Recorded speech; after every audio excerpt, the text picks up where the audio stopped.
Let's bring in Colleen McCain-Nelson, White House correspondent for the Wall Street Journal. What's your takeaway from all of this, Colleen?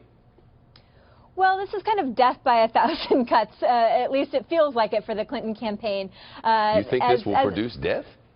Well, no, but it feels like it. It's just one trickle after another. WikiLeaks has indicated that they're going to continue to release emails day after day, and so every day we're going to see a few thousand more emails, and every batch produces some uncomfortable moments for the Clinton campaign. And as Ed said, they don't want to parse every line. They don't want to need to defend every email, but they're going to continue to face questions about this, whether they answer them or not. You mentioned that close ties between a party standard bearer and the Democratic National Committee is not really an unusual thing.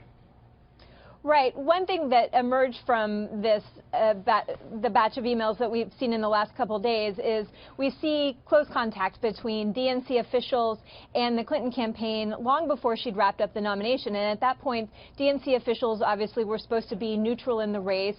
They were not supposed to be picking sides. And you see some DNC officials consulting with the Clinton campaign on various issues. Donna Brazile, who was then the DNC vice chair, at one point told John Podesta, the Clinton campaign chairman, once the nomination is wrapped up, I will be your biggest surrogate. And so it's a familiar storyline. Bernie Sanders supporters have long complained that the deck was stacked against him, that the DNC favored Clinton, and so these emails provide more ammunition to that effect. Have you seen any indication that these emails have turned anybody who was undecided away from her?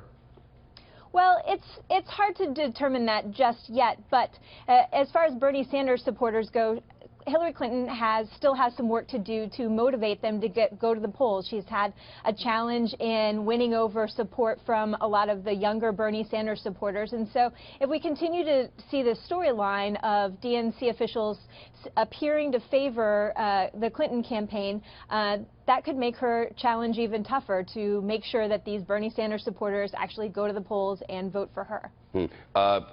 The Clinton campaign insists that Bernie Sanders is all in for her and campaigning for her, and that whatever problems they had before are gone, that's the nature of primaries, and now we've moved on to the general, and things have just sort of fallen into place like they almost always do. I say almost always because that certainly hasn't happened on the Republican side. Right. Well, the good news for Hillary Clinton is that Bernie Sanders has been an emphatic advocate for her on the trail. He has urged his supporters to back Mrs. Clinton, and polls do show that Hillary Clinton has done more to consolidate Democratic support than Donald Trump has done to consolidate Republican support. And obviously, we've seen him have a lot of problems with his own party just in the last few days. And so Hillary Clinton still is pretty well positioned as far as that goes, but this is just a reminder that she does have some challenges and needs to work hard to get Bernie Sanders supporters to the polls. Colleen McCain-Nelson is the White House reporter for the Wall Street Journal, which is a corporate cousin of ours. Great to see you. Thank you. Thank you.